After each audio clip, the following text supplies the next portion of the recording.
സ്നേഹമുള്ളവരെ, മകനെ നിനക്ക് തണുക്കുന്നുണ്ടോ?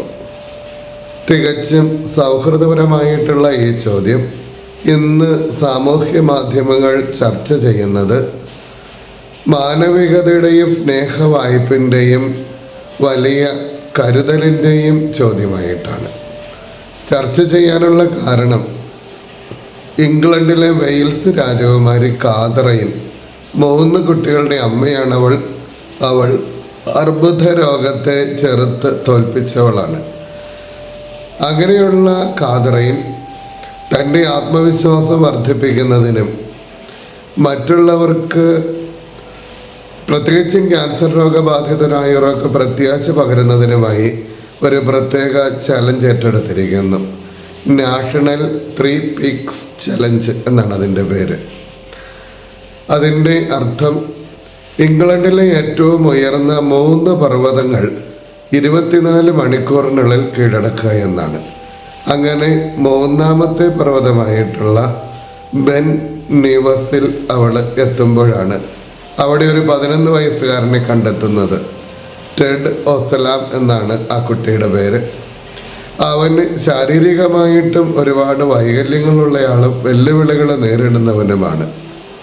അവൻ അവിടെ മോളി ഒല്ലുസ് എന്ന് പറയുന്ന ഒരു പ്രത്യേക സന്നദ്ധ സംഘടനയ്ക്ക് കുട്ടികളെ അവരുടെ വൈകല്യങ്ങളിൽ സംരക്ഷിക്കുന്ന ഒരു സന്നദ്ധ സംഘടന.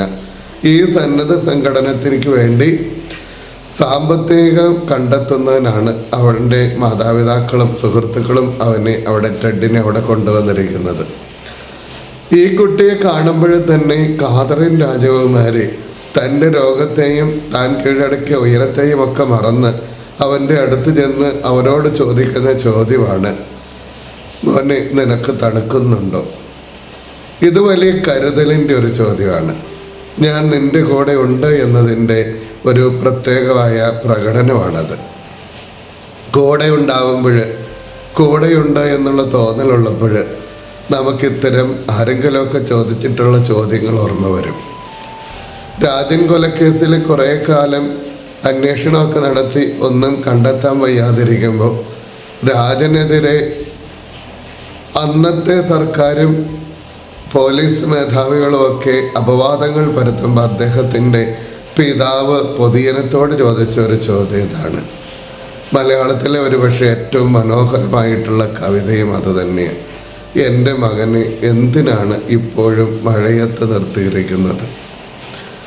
ആരും മഴ കൊള്ളാതിരിക്കാൻ വേണ്ടി, ആരും തണുക്കാതിരിക്കാൻ വേണ്ടി ദൈവം നമ്മുടെ മുകളിൽ വിരിഞ്ഞു നിൽക്കുന്നുണ്ട്.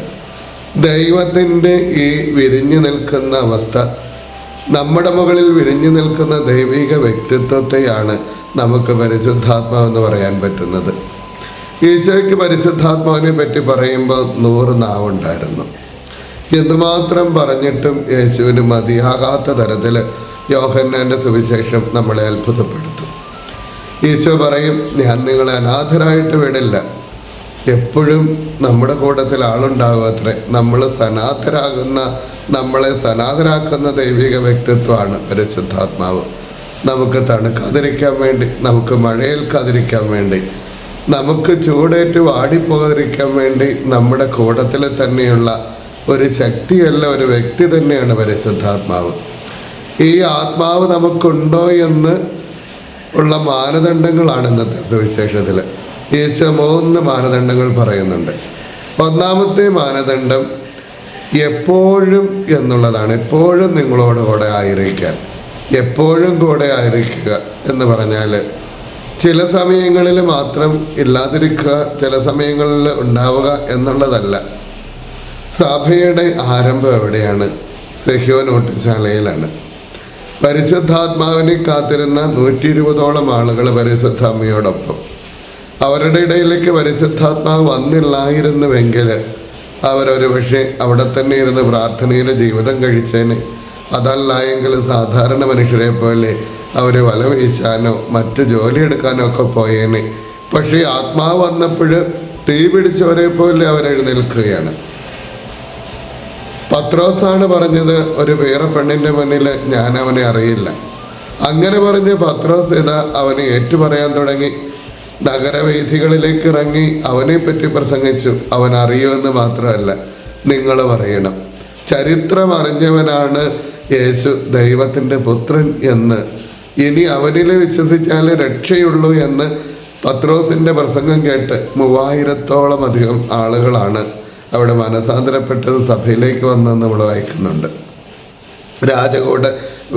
ഭരണകൂടങ്ങളുടെ മുന്നിലേക്ക് ചെന്നിട്ട്, നിങ്ങൾ കുരിശിൽ തറച്ച് കൊന്നവനാണ് യഥാർത്ഥത്തിൽ വരാനുണ്ടായിരുന്നവനെന്ന് പറയാൻ ഒരു മടിയും ഈ പത്രോസിനുണ്ടായിരുന്നില്ല. ഈ ദൈവം പരിശുദ്ധാത്മാവ് കൂടെയുണ്ട് എന്നുള്ളൊരു ബോധ്യം ഉണ്ടായിരുന്നത് കൊണ്ടാണ് മരണത്തെ പോലും ഭയപ്പെടാതെ ഈ അപ്പസ്തോലന്മാർ നേരെ മരണത്തിൻ്റെ വാതിലിലേക്ക് കൊണ്ടുപോയി തല വെച്ച് കൊടുക്കുന്നത്. ഒന്നിനെയും ഭയപ്പെടേണ്ട കാര്യമില്ല. പരിശുദ്ധാത്മാവ് ഉണ്ടാവുമ്പോൾ, നമ്മളിൽ ദൈവത്തിൻ്റെ ആത്മാവുണ്ടെങ്കിൽ നമുക്ക് ധൈര്യം ഉണ്ടാകും. ധൈര്യമുണ്ടോ? നീതിക്ക് വേണ്ടിയിട്ട് നിലകൊള്ളാനുള്ള ധൈര്യമുണ്ടോ എന്നുള്ളതാണ് പരിശുദ്ധാത്മാവ് ഉണ്ടോ എന്നുള്ളതിൻ്റെ ഒന്നാമത്തെ മാനദണ്ഡം. ഈശോ രണ്ടാമത് പറയും, മറ്റൊരു സഹായകനാണ് അവന്. ഒരു സഹായകൻ, ഏറ്റവും പ്രധാനപ്പെട്ട സഹായകൻ അത് ഞാൻ തന്നെയാണ്. മറ്റൊരു സഹായകനെ നിങ്ങൾക്ക് കിട്ടും. മറ്റൊരു സഹായകൻ പാരക്ലത്തോസ് എന്നാണ് പറയുക ഗ്രീക്ക് ഭാഷയിൽ. സഹായത്തിന് വിളിക്കപ്പെട്ടവൻ എന്നാണ് അതിൻ്റെ അർത്ഥം. എപ്പോഴാണ് സഹായം വേണ്ടത്? ജീവിതത്തിലെ ഭാരം ഏറ്റുവാങ്ങുമ്പോൾ. എത്രയോ പേരെ നമുക്കറിയാം. ഒരു കുടുംബനാഥനെ അറിയാം. അദ്ദേഹം 5 മക്കളുടെ പിതാവാണ്. ഏത് ജോലിയും ചെയ്യും കുടുംബം പുലർത്താൻ വേണ്ടി.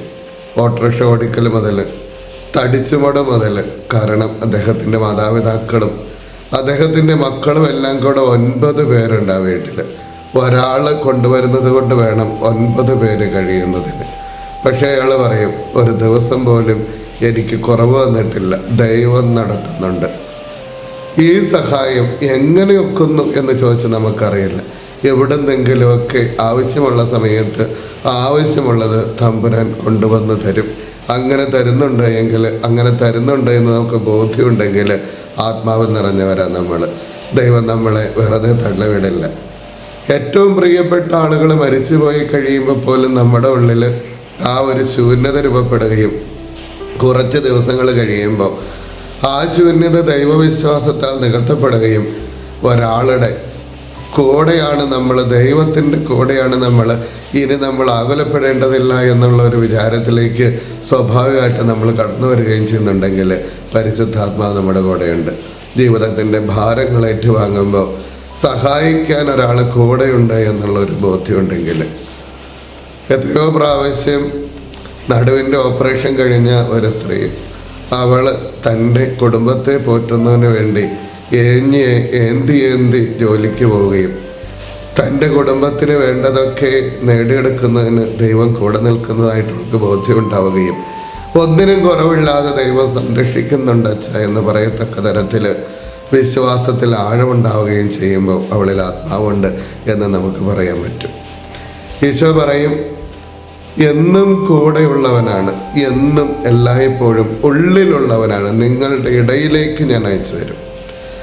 നമ്മുടെ കുടുംബത്തിൽ, നമ്മുടെ സഭയിൽ, നമ്മുടെ സൗഹൃദങ്ങളിൽ, ഒരുമിച്ച് കൂടുന്ന എല്ലായിടത്തും ഒരാത്മാവിൻ്റെ സാന്നിധ്യം നമ്മളെ കൂട്ടിയോജിപ്പിക്കുന്നതായിട്ട്, നമുക്ക് സമാധാനം നൽകുന്നതായിട്ട് നമുക്ക് അനുഭവപ്പെടുന്നുണ്ടെങ്കിൽ പ്രിയമുള്ളവരെ, പരിശുദ്ധാത്മാവിൻ്റെ സാന്നിധ്യം നമുക്കുണ്ട്. നമുക്ക് ആത്മാവിനെ ഉപാസിക്കാം, ആത്മാവിനെ ആഗ്രഹിക്കാം, ആത്മാവിനായി പ്രാർത്ഥിക്കാം. ആത്മാവിൻ്റെ സഹായം, ആത്മാവിൻ്റെ ആശ്വാസം, ആത്മാവിൻ്റെ സമാധാനം നമുക്ക് അനുഭവിക്കാനാകട്ടെ എന്ന് പ്രാർത്ഥിക്കുന്നു. ദൈവം അനുഗ്രഹിക്കട്ടെ. ഡിജിറ്റൽ യുഗത്തിലെ സുവിശേഷ പ്രഘോഷണത്തിനും വചന പഠനത്തിനുമായി വചനവയൽ ഒരുക്കുന്ന ആപ്പ് ബിബ്ലിയ. www.biblia.in എന്ന സൈറ്റിലും പ്ലേ സ്റ്റോറിലും ബിബ്ലിയ ആപ്പ് ലഭിക്കുന്നതാണ്. ഉൽപ്പത്തി മുതൽ വെളിപാട് വരെ ഇംഗ്ലീഷിലും മലയാളത്തിലും ഒരു വർഷം കൊണ്ട് ബൈബിൾ മുഴുവനും വായിക്കുവാൻ സഹായിക്കുന്ന ബൈബിൾ നഴ്സറി, സഭയെ അടുത്തറിയുവാനുള്ള സഭാ കളരി, വിഷയാധിഷ്ഠിതമായി വീഡിയോകൾ ലഭിക്കുവാനും അപ്ലോഡ് ചെയ്യുവാനും സഹായിക്കുന്ന വീഡിയോ ഹബ്, വീഡിയോ ബുക്ക്, 3 ലക്ഷത്തിൽ പരം ചോദ്യോത്തരങ്ങളുടെ ശേഖരമുള്ള 250-ൽ പരം ഇ ബുക്കുകളുടെ പുസ്തകശാല, ഒരേ സമയം 100 കണക്കിന് ക്വിസ് മത്സരങ്ങൾ സംഘടിപ്പിക്കുവാൻ സഹായിക്കുന്ന ക്വിസ് പ്ലാറ്റ്ഫോം ദ ബാർ. ഈ നവമാധ്യമ അപ്പസ്തോലേറ്റിൽ പങ്കുചേരാൻ ഇന്ന് തന്നെ ഗൂഗിൾ പ്ലേ സ്റ്റോറിൽ നിന്നും ബിബ്ലിയ ആപ്പ് ഡൗൺലോഡ് ചെയ്യുക.